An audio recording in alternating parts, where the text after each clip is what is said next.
છે મારા આશિક આયરા છે.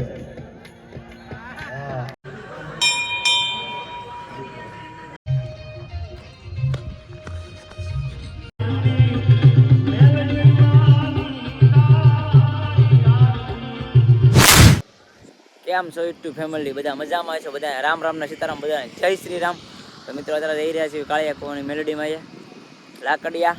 તો હું મારા ભાઈબંધો છે, 2-3 જણા છે. આપણા રાજભાઈ ને રોહિતભાઈ. મજામાં છો ભાઈ? તો વિડીયો બના રહેજો, મળીએ આગળ.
મિત્રો ગાડી પાર્કિંગ મૂકી દઈએ છીએ, હવે જઈએ છીએ પ્રોગ્રામ જોવા. વિડીયો બના રહેજો.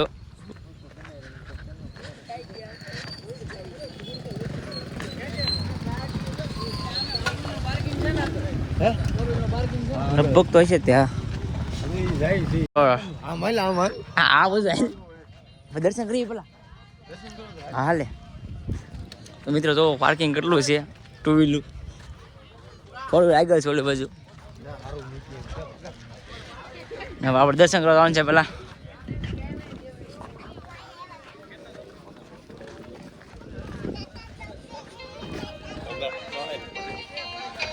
વિડીયોમાં કઈ નહીં મારો ભાઈ.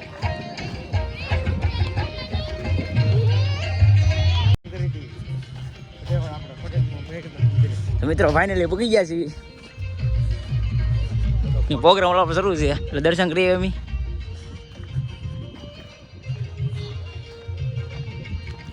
જો ડેકોરેશન કરેલ છે કઈ ગેટનું.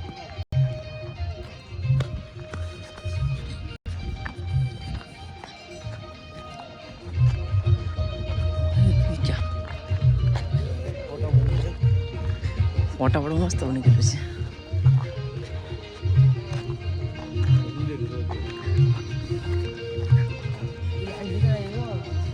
હેમત કરો મારો ભાઈ, જમીએ કર્યું ને હા, પછી બાય પછી ધોઈ જવાનું. તો મિત્રો આપણે ફાઇનલી પહોંચી ગયા છીએ, દર્શન કરવા જઈએ છીએ.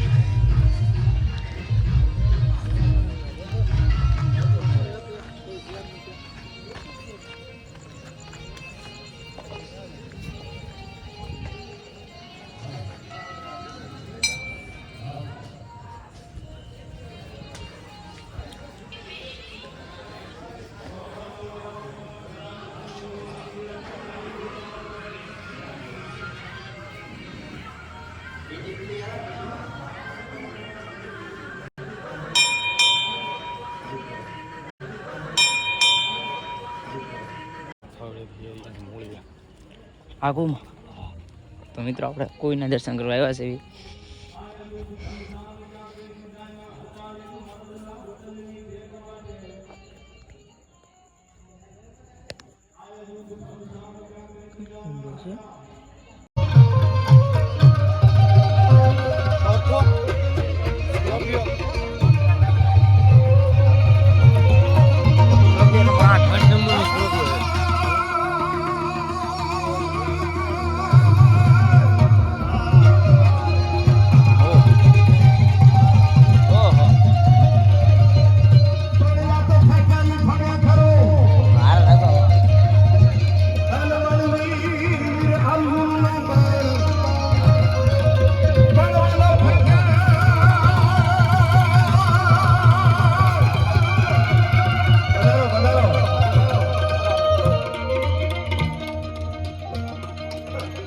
અમારા કાયડી સરપંચ દીપકસિંહ પણ આ ભરેલા છે.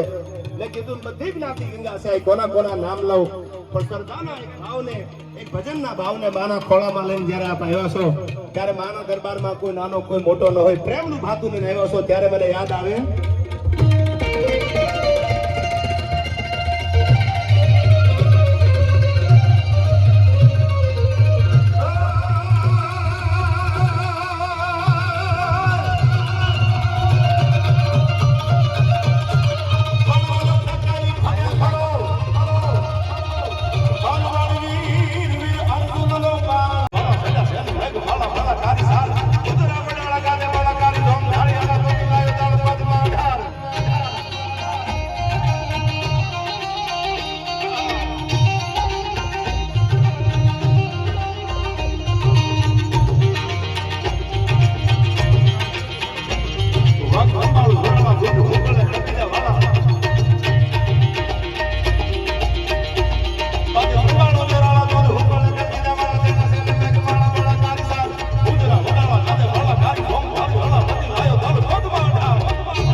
ભગવાન રાઘવને મર્યાદા પુરુષોત્તમ કીધા હતા, પણ તોય લંકાના કાંગરા ઘેરી તેથી ભગવાન રાઘવ ઉભા હતા. શું કામ? I never compromise my self respect. Bhagwati જાનકીનું હરણ જે રાવણે કર્યું, રાવણનો વધ કરવા માટે જેથી આખું સૈન્ય લઈ અને ભગવાન રાઘવ જેથી હાલ્યા, તેથી જે ટીમે આયા હનુમાન બેઠો છે એ હનુમાને ભેળો હતો. અને આલાકમાં બારોટ નામના કવિ લખે છે કે લંકાના પટાંગણમાં મારો રામ ધનુર્ધારી કેવો લાગે છે. લંકાના પટાંગણમાં હું તો ઘણી વાર કહું છું કે કાં તો ભાઈ પણ બારોટ બનાવી લેજો યાર, જીવતા હોય ત્યાં સુધી તો હોય, પણ ભર્યા પછી તમને અમર બનાવી દે. આલાકમાં બારોટ આ ગીત લખ્યું છે. તમે 57 કડીના જે ગીતો સાંભળો છો એ ડોળિયાના દીકા બાપુ બારોટના લખેલા જે ગીત હતો, કવિ ગીતો ભરો, એટલે હું જિજ્ઞેશભાઈ ભેગા રાખું છું. અને બીજી વાત, ઘણા બધા આમાંથી ડાયરાની વાત નથી કરતો, સમગ્ર ગુજરાતની વાત કરું છું. જ્યાં જ્યાં, અને હું ઘણી વાર કહું છું, વિરોધી જ માણસ જાય પના હાલી ગયા ને એનો વિરોધ થાય યાર. એટલે મારા જીગાભાઈના ઘણા વિડીયો ખહુરિયા બનાવતા હોય છે, માતાજી સુખી રાખે. જીગાભાઈને મેં કીધું આવા ખહુરિયા ન હોય તો આપણો વિજય થોડો થાય એમ. બધા જ માણસો બેઠા છે સમજદાર. ત્યારે મારે એવી લોક સાહિત્યની પરંપરાની ધરોહરની વાતો કરવી છે ત્યારે મને ભગવાન રાઘવ માટે આ કડી યાદ આવે છે. અયોધ્યાના મંદિરમાં તમારો ને મારો બાપ જયારે બિરાજમાન થઈ ગયો છે ત્યારે મને આલાકમાં બારોટનું આ ગીત યાદ આવે.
સપાકરા ગીતો ગવાય છે, છંદો ગવાય છે. શું કામ?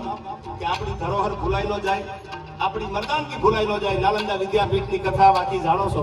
સ્વામી સચ્ચિદાનંદ એમના પુસ્તકમાં લખી છે કે 250 ઘોડા લઈને તેથી મોહમ્મદ બખ્તિયાર નીકળ્યો અને 11,000 1,000 પ્રોફેસર 10,000 વિદ્યાર્થીઓ વાત આગળ ઉપર આપને કરી, પણ ખાલી 250 ઘોડા વાળો મોહમ્મદ બખ્તિયાર આખી નાલંદા વિદ્યાપીઠને ધમરોળી પાછો ગયો જાય. ગાંધીજી એમ કહેતા હતા કે અહિંસા પરમો ધર્મ. શું કામ?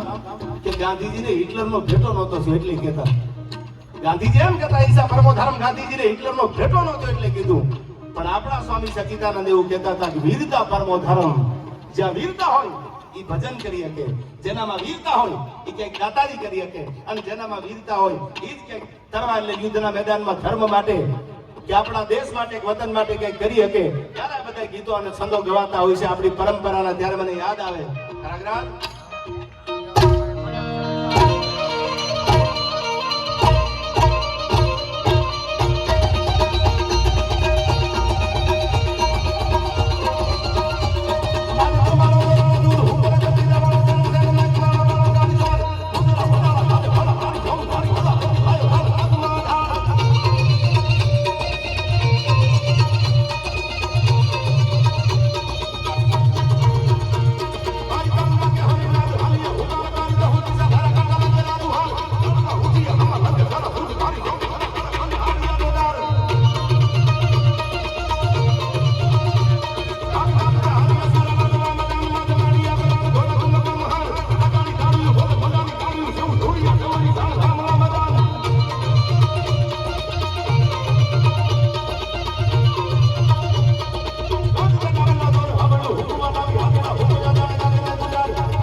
ભેળી ભળી જાય.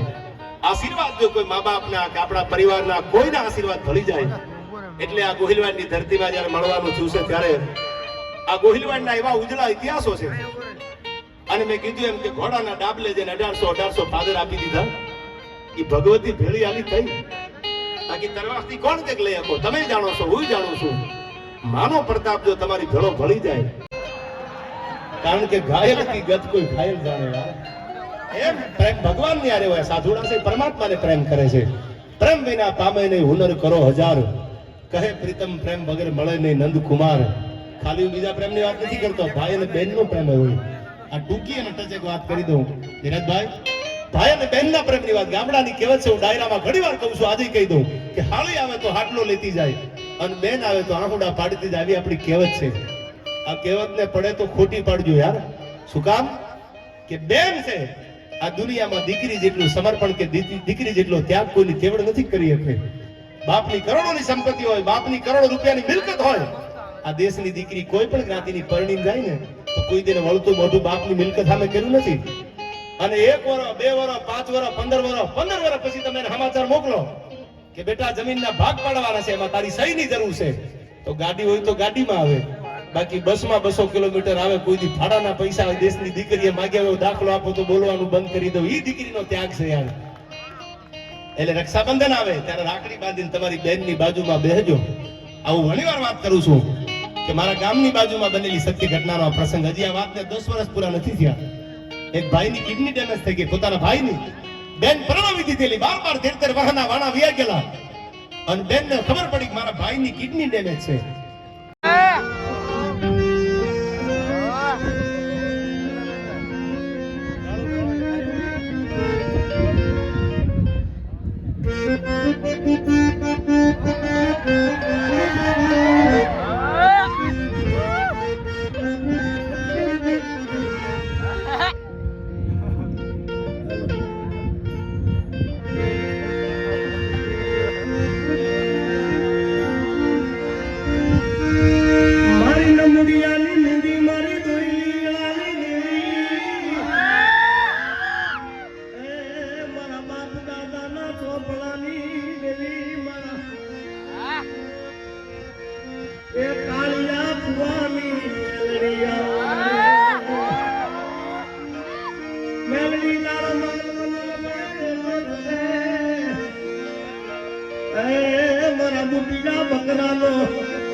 પછી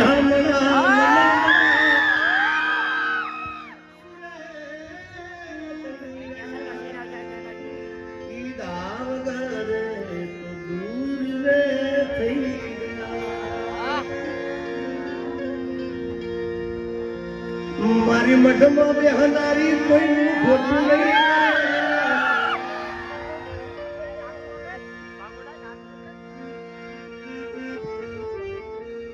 કેવા કેવા ગીતો ગાવા છે તો ભાઈ. એકવાર દેવાયતભાઈ ને જબરદસ્ત તાળી વધાવી દો. બે હાથ ઊંચા કરી જે તાળી ના પાડે મારા હાથ જ્યાં બેઠા તો બધાએ ખૂબ આનંદ કરાયો, ખૂબ મજા કરાવી છે એમને. મારા ભાઈ સમાન છે, ભાઈબંધને પણ ભાઈ કહું, કારણ કે દુઃખમાં સુખમાં મારી સાથે હંમેશા માટે અમે બે જણા એકબીજા જોડે હોય. અમારા ગયરા રહેતા પણ વધારે છે.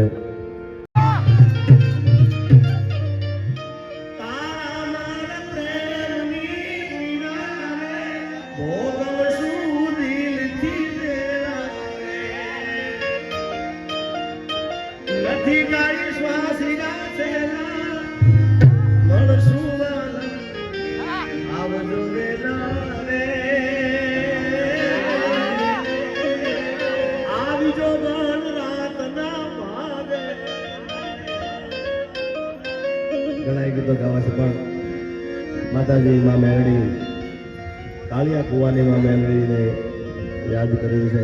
પ્રસંગ આજે માતાજીનો પાટોત્સવ છે. જગદંબા તું જોગણી જપીએ તમારા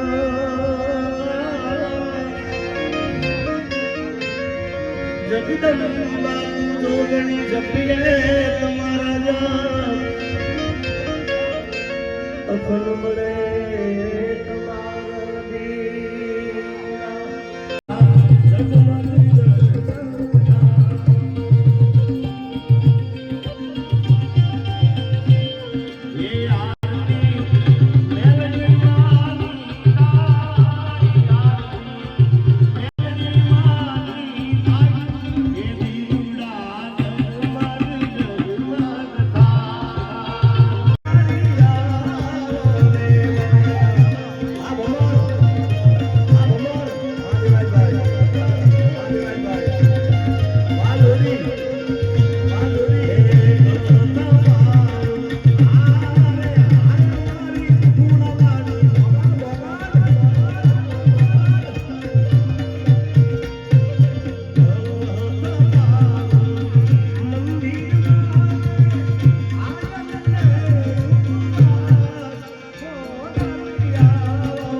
મારા આશિક આયરે છે. આ લોકોની સેલ્ફી આટલે પહોંચાડે છે મારા બાપ. હા, ઘડિયાળ વાળા છે. મારી ઘડિયાળ